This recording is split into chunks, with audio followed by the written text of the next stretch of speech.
Hello students, good morning. आज हम advance history से करेंगे सल्तनत काल के प्रमुख मंत्री और विभाग कि उनको कौन कौन से विभाग दिए गए थे। तो चलिए स्टार्ट करते हैं अपना बहुत ही महत्वपूर्ण टॉपिक सल्तनत काल के प्रमुख मंत्री और उनके विभाग और उनके कार्य। दीवान वजारत नंबर 1 पर है। इसका विभाग था वजीर का विभाग का नाम था वजीर का विभाग। दीवान वजारत यानी वजीर का एक विभाग था और उसके अंदर वित्त संबंधी कार्य, परंतु लोक प्रशासन के प्रत्येक विभाग पर नियंत्रण।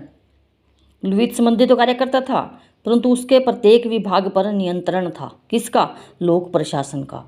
दीवान आरिज यानी अर्ज सैन्य विभाग था। ये बलबन ने बनवाया था। ये सैनिकों की भर्ती, सैनिक अभियानों का आयोजन, सैनिकों का वेतन निर्धारण और सैन्य निरीक्षण करना, यानी सैनिकों के लिए ये बनाया गया था। सैन्य विभाग बलबन ने बनवाया था। दीवान इंशा, दीवान अशरफ, या तो दीवान इंशा कह लो या दीवान अशरफ कह लो, ये है पत्राचार का। शाही घोषणाओं और पत्रों के मसविदों तैयार करना, यानी शाही घोषणाएं जो होती थी उनके पत्र, जो उनका जो भी मुद्दा होता था उनको तैयार करना, शासकीय घोषणाओं को जारी करना और प्रांतीय गवर्नरों और अधिकारियों को पत्र भेजना दीवान इंशा और दीवान अशरफ का काम था। दीवान रसालत ये विदेशी विभाग था। विदेशी संपर्क कार्य कुछ सिद्धांतों के अनुसार यह धार्मिक कार्य से संबंधित था। कुछ सिद्धांतों के अनुसार। दीवान वकूफ़ था व्यय विभाग। जलालुद्दीन खिलजी द्वारा स्थापित किया गया था दीवान वकूफ़, और व्यय के कागज की देखभाल करना इसका मेन कार्य था। दीवान मुस्तकराज ये टैक्स डिपार्टमेंट से था, यानी राजस्व विभाग से। अलाउद्दीन खिलजी द्वारा स्थापित किया गया था। बकाया करों की वसूली करना, राजस्व एकत्रित करने वाले अधिकारियों का हिसाब रखना, इसका दीवान मुस्तकराज का मेन कार्य था। दीवान कजा मलिक न्याय विभाग था। ये दीवान कजा ममालिक न्याय विभाग था, तो न्याय संबंधी कार्य करता था ये। दीवान अमीर कोही ये कृषि से संबंधित था, कृषि विभाग था। तो MBT ने यानी मोहम्मद बिन तुगलक द्वारा ये स्थापित किया गया था। कृषि के तहत भूमि का विस्तार करना, माल गुजारी व्यवस्था को सुदृढ़ करना, इसका मेन कार्य था। दीवान खैरात यानी दान विभाग, इसको फिरोज शाह तुगलक द्वारा स्थापित किया गया था।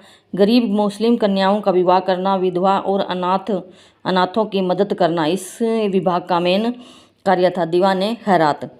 दीवान इस्तिहाक पेंशन विभाग था। एक फिरोज शाह तुगलक द्वारा स्थापित किया गया था, और अवकाश प्राप्त कर्मचारियों को वजीफा देना या सैन्य अभियानों में मृत सैनिकों के आश्रितों को मदद देना, इसका मेन कार्य था। दीवान बंदगान ये एक दास विभाग था और फिरोज शाह तुगलक द्वारा स्थापित किया गया था, और जिसके अंदर उसके 1,80,000 दास थे। फिरोज शाह तुगलक के दासों की संख्या में वृद्धि करना और उनकी समस्याओं का समाधान करना, इस पद का मेन कार्य था। नाइब मुमालिक बहराम शाह ने इसे बनाया था, और सत्ता का केंद्र बिंदु था नाइब मुमालिकात। फर्स्ट नायाब एल्तगीन था। कौन था फर्स्ट नायाब? इसका एल्तगीन था। मेमार इमारतों का निर्माण करने वाला अधिकारी था। दादबेग शहर का अधिकारी। बलाहार साधारण किसान था। जहांदारी शासन प्रबंध और राजस्व व्यवस्था का प्रधान था। जिम्मी किसी देश पर विजय उपरांत भी जो प्रजा इस्लाम स्वीकार न कर जजिया देना स्वीकार कर लेती है वो गैर मुस्लिम है, और गैर मुस्लिमों को जिम्मी का ही, हिंदुओं को भी जिम्मी कहा था उसने। फाजिल अधिशेष भू राजस्व।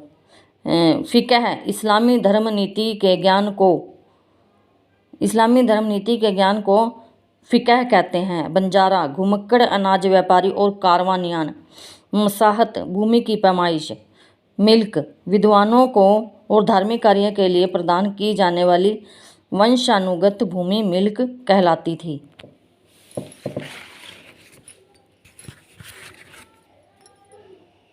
मुफ्त शरीफ गाँव में किसानों से भूमि कर वसूल करने वाले अधिकारी, यानी गांव से जो कर वसूल करता था उसको मुशरीफ कहा जाता था। वफ वह धन संपत्ति, भूमि जो धार्मिक कार्यों के लिए सुरक्षित कर दी जाती थी उसको वफ कहा जाता था। विलायत राज्य का सबसे बड़ा भाग और प्रांत प्रदेश विलायत कहलाता था। सदका एक धार्मिक कर था। सदका एक प्रकार का धार्मिक कर था। हुलिया सैनिकों का पूर्ण विवरण। शंशगनी तांबे चांदी का एक छोटा सिक्का जो तुगलक 6 जितलों के, यानी तांबे के तो 6 जितल और के समक्ष माना जाता था। फिरोज शाह तुगलक ने इसे चलाया था। अनुदान सल्तनत काल में सुल्तान के अधिकारी से मुक्त भूमि को मोरलैंड ने अनुदान कहा है। यह अनुदान मिल्क, वफ और इनाम थे। इस प्रकार की भूमि पर किसी भी प्रकार का कर नहीं लगाया जाता था। Thanks for watching.